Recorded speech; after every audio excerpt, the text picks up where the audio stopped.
Shalom sahabat Gibada, apa kabar hari ini? Senang sekali dapat bertemu dengan saudara-saudari semua dalam gerakan baca dengar Alkitab atau Gibada.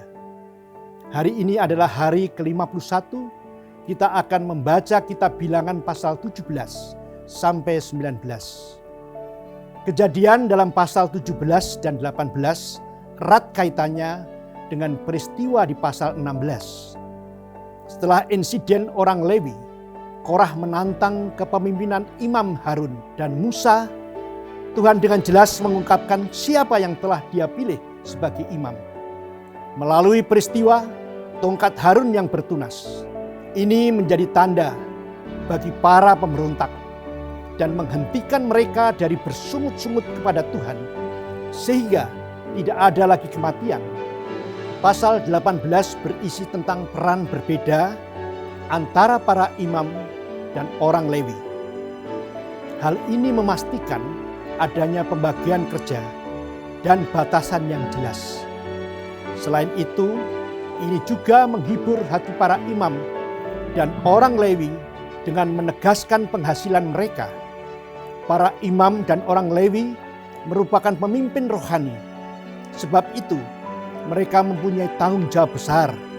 Dalam pasal ini terdapat kata-kata yang sering muncul, yaitu dibunuh, mati, dan murka. Semuanya menekankan pada tanggung jawab imam dan orang Lewi sebagai pemimpin rohani. Lalu pasal 19 berisi tentang petunjuk upacara pentahiran untuk membasuh najis yang berkaitan dengan kematian. Sekarang, marilah kita membaca Bilangan pasal 17 sampai pasal 19 bersama-sama.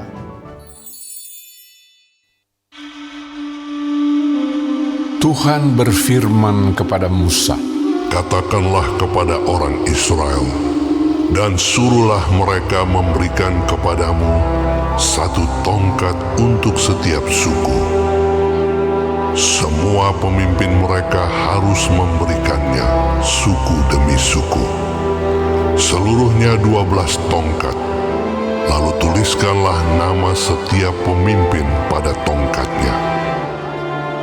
Pada tongkat Lewi harus kau tuliskan nama Harun. Bagi setiap kepala suku harus ada satu tongkat. Kemudian haruslah kau letakkan semuanya itu di dalam kemah pertemuan di hadapan tabut hukum, tempat aku biasa bertemu dengan kamu. Dan orang yang kupilih, tongkat orang itulah akan bertunas. Demikianlah aku hendak meredakan sungut-sungut yang diucapkan mereka kepada kamu, sehingga tidak usah kudengar lagi." Setelah Musa berbicara kepada orang Israel, maka semua pemimpin mereka memberikan kepadanya satu tongkat dari setiap pemimpin, menurut suku-suku mereka, 12 tongkat, dan tongkat Harun ada di antara tongkat-tongkat itu. Musa meletakkan tongkat-tongkat itu di hadapan Tuhan dalam kemah hukum Allah. Ketika Musa keesokan harinya masuk ke dalam kemah hukum itu, maka tampaklah tongkat Harun dari keturunan Lewi telah bertunas, mengeluarkan kuntum, mengembangkan bunga, dan berbuahkan buah badang. Kemudian Musa membawa semua tongkat itu keluar dari hadapan Tuhan kepada seluruh orang Israel. Mereka melihatnya, lalu mengambil tongkatnya masing-masing. Tuhan berfirman kepada Musa, "Kembalikanlah tongkat Harun ke hadapan tabut hukum untuk disimpan menjadi tanda bagi orang-orang durhaka, sehingga engkau mengakhiri sungut-sungut mereka dan tidak kudengar lagi, supaya mereka jangan mati." Dan Musa berbuat demikian seperti yang diperintahkan Tuhan kepadanya, demikianlah diperbuatnya. Tetapi orang Israel berkata kepada Musa, "Sesungguhnya kami akan mati, kami akan binasa, kami semuanya akan binasa. Siapapun juga yang mendekat ke kemah suci Tuhan, niscayalah ia akan mati. Haruskah kami habis binasa?"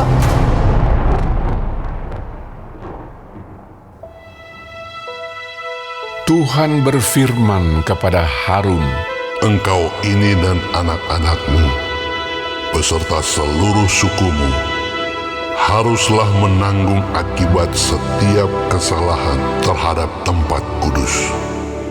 Sedang hanya engkau beserta anak-anakmu lah yang harus menanggung akibat setiap kesalahan yang dilakukan dalam jabatanmu sebagai imam.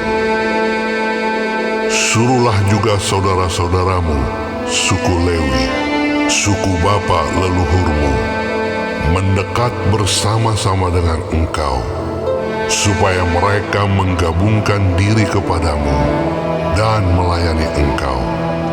Apabila engkau ini beserta anak-anakmu ada di depan kemah hukum,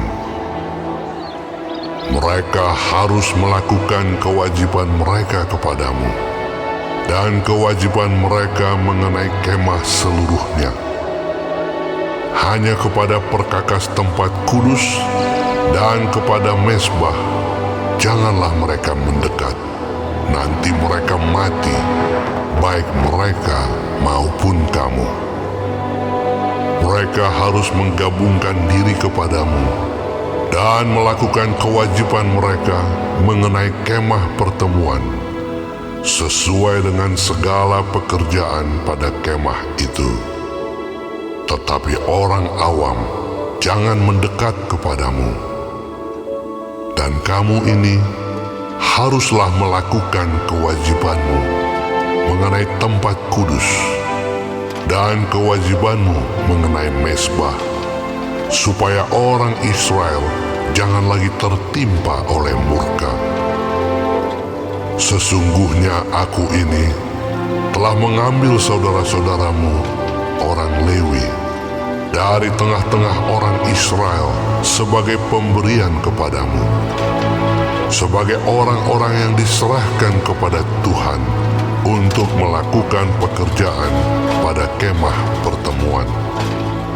Tetapi engkau ini beserta anak-anakmu harus memegang jabatanmu sebagai imam dalam segala hal yang berkenaan dengan mezbah dan dengan segala sesuatu yang ada di belakang tabir, dan kamu harus mengerjakannya.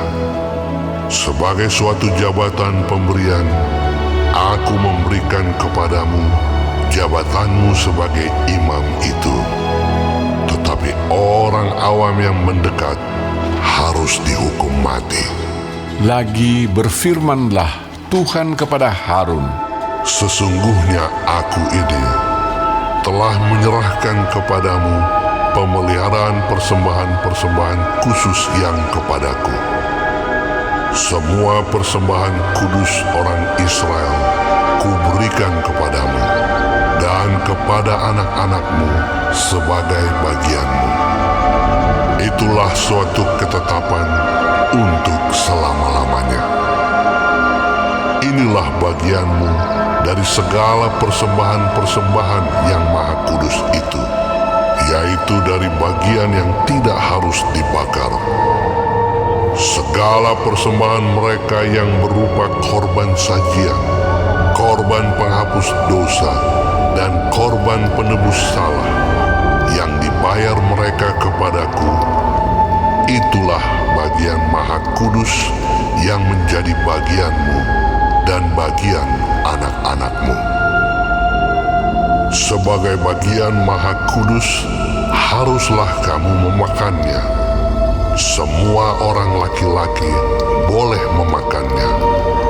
Haruslah itu bagian kudus bagimu.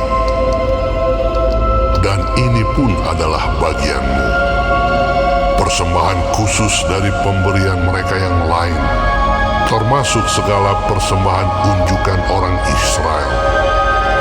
Semuanya itu kuberikan kepadamu dan kepada anak-anakmu laki-laki dan perempuan bersama-sama dengan engkau. Itulah suatu ketetapan untuk selama-lamanya. Setiap orang yang tahir dari seisi rumahmu boleh memakannya.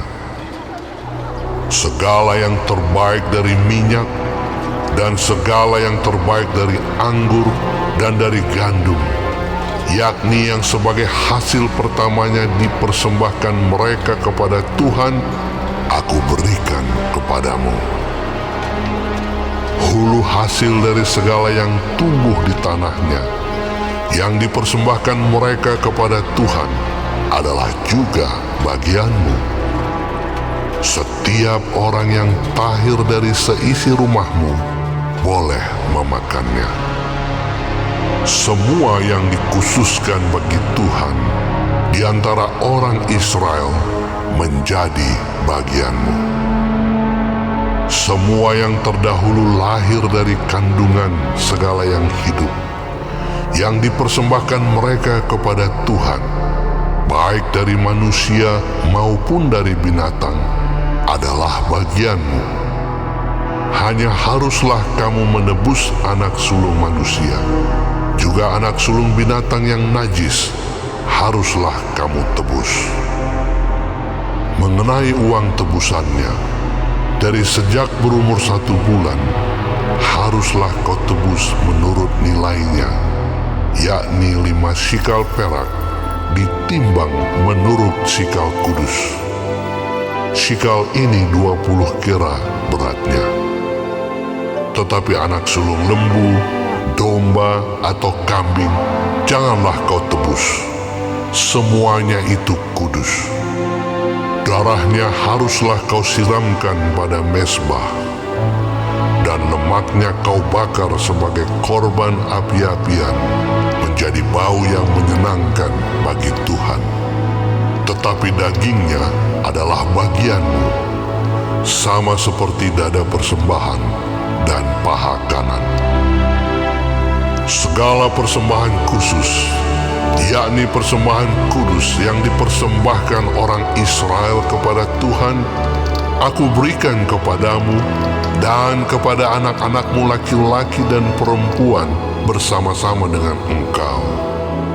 Itulah suatu ketetapan untuk selama-lamanya. Itulah suatu perjanjian garam untuk selama-lamanya di hadapan Tuhan bagimu serta bagi keturunanmu.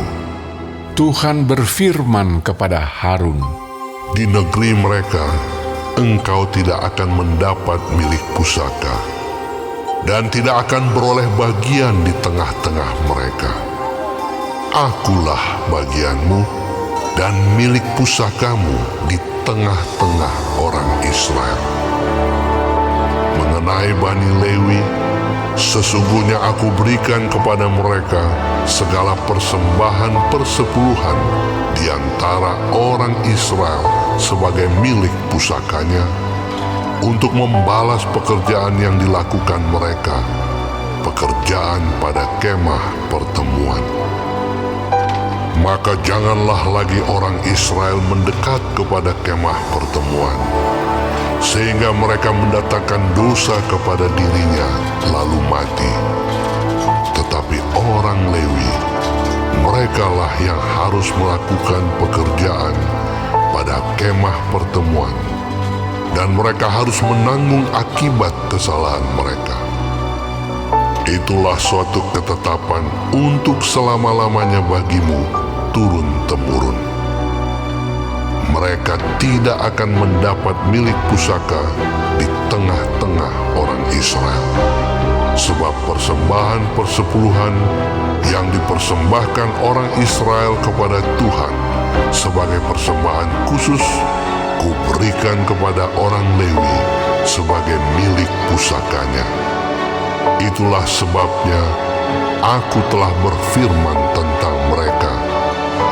Mereka tidak akan mendapat milik pusaka di tengah-tengah orang Israel. Israel.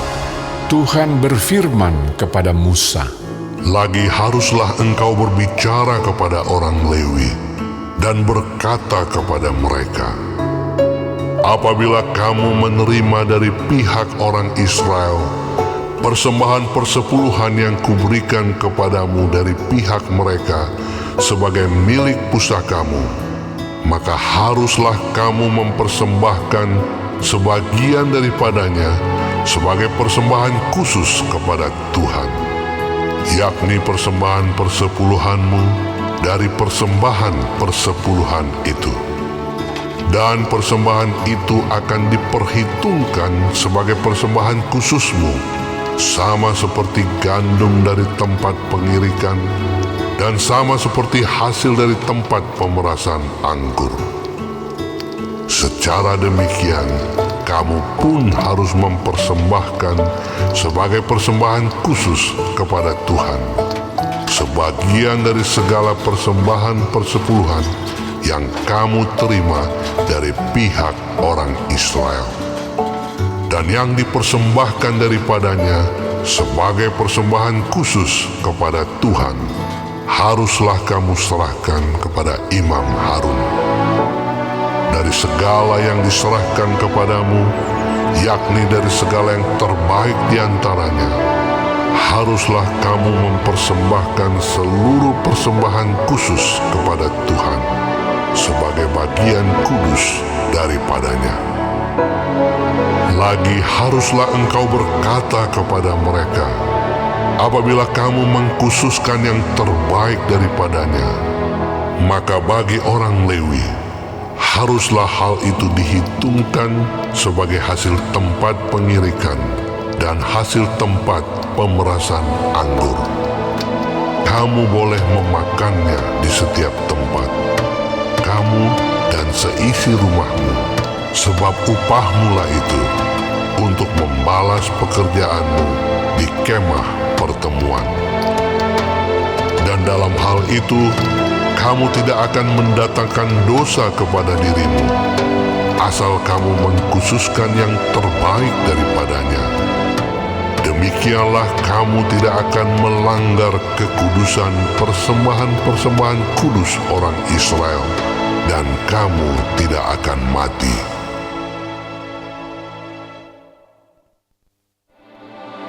Tuhan berfirman kepada Musa dan Harun, Inilah ketetapan hukum yang diperintahkan Tuhan dengan berfirman, katakanlah kepada orang Israel, supaya mereka membawa kepadamu seekor lembu betina merah yang tidak bercela, yang tidak ada cacatnya, dan yang belum pernah kena kup.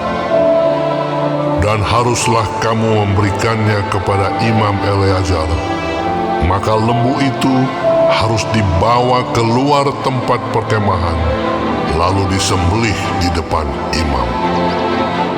Kemudian Imam Eleazar harus mengambil dengan jarinya sedikit dari darah lembu itu.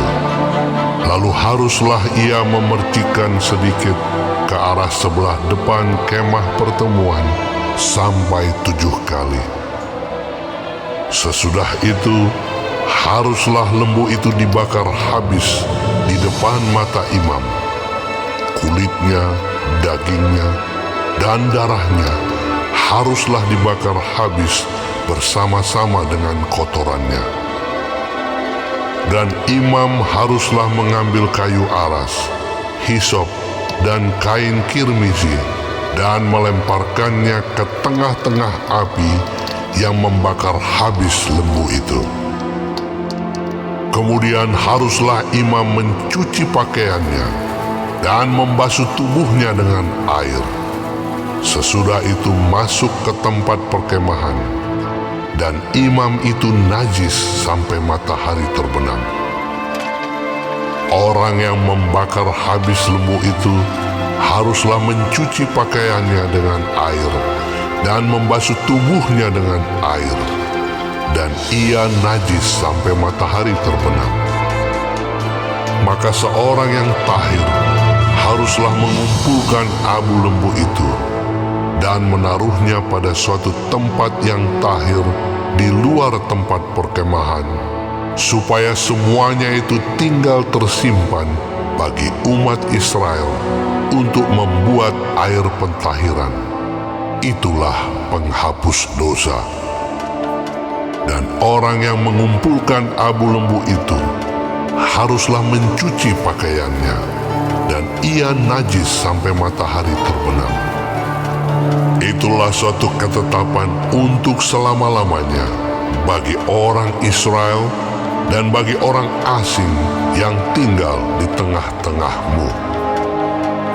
Orang yang kena kepada mayat, ia najis 7 hari lamanya.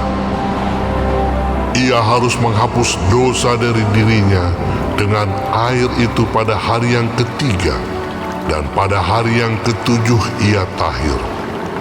Tetapi jika pada hari yang ketiga ia tidak menghapus dosa dari dirinya, maka tidaklah ia tahir pada hari yang ketujuh. Setiap orang yang kena kepada mayat, yaitu tubuh manusia yang telah mati, dan tidak menghapus dosa dari dirinya, ia menajiskan kemah suci Tuhan, dan orang itu haruslah dilenyapkan dari Israel, karena air pentahiran tidak disiramkan kepadanya, maka ia najis. Kenajisannya masih melekat padanya. Inilah hukumnya apabila seseorang mati dalam satu kemah. Setiap orang yang masuk ke dalam kemah itu dan segala yang di dalam kemah itu najis 7 hari lamanya.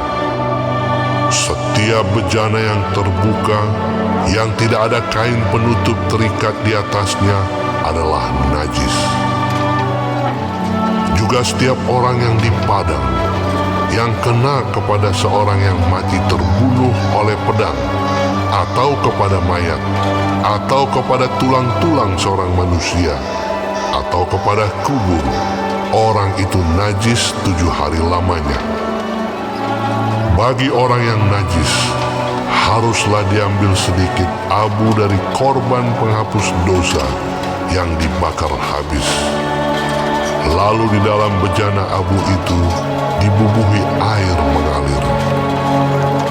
Kemudian seorang yang tahir haruslah mengambil hisop, mencelupkannya ke dalam air itu, dan memercikkannya ke atas kemah, dan ke atas segala bejana, dan ke atas orang-orang yang ada di sana, dan ke atas orang yang telah kena kepada tulang-tulang, atau kepada orang yang mati terbunuh, atau kepada mayat, atau kepada kubur itu. Orang yang tahir itu haruslah memercik kepada orang yang najis itu pada hari yang ketiga dan pada hari yang ketujuh. Dan pada hari yang ketujuh itu haruslah ia menghapus dosa orang itu. Dan orang yang najis itu haruslah mencuci pakaiannya dan membasuh badannya dengan air, lalu ia tahir pada waktu matahari terbenam. Tetapi orang yang telah najis dan tidak menghapus dosa dari dirinya, orang itu harus dilenyapkan dari tengah-tengah jemaah itu, karena ia telah menajiskan tempat kudus Tuhan. Air pentahiran tidak ada disiramkan kepadanya, jadi ia tetap najis. Itulah yang harus menjadi ketetapan bagi mereka untuk selama-lamanya. Orang yang menyiramkan air penyuci itu, ia harus mencuci pakaiannya. Dan orang yang kena kepada air penyuci itu, ia menjadi najis sampai matahari terbenam. Segala yang diraba orang yang najis itu menjadi najis, dan orang yang kena kepadanya menjadi najis juga sampai matahari terbenam.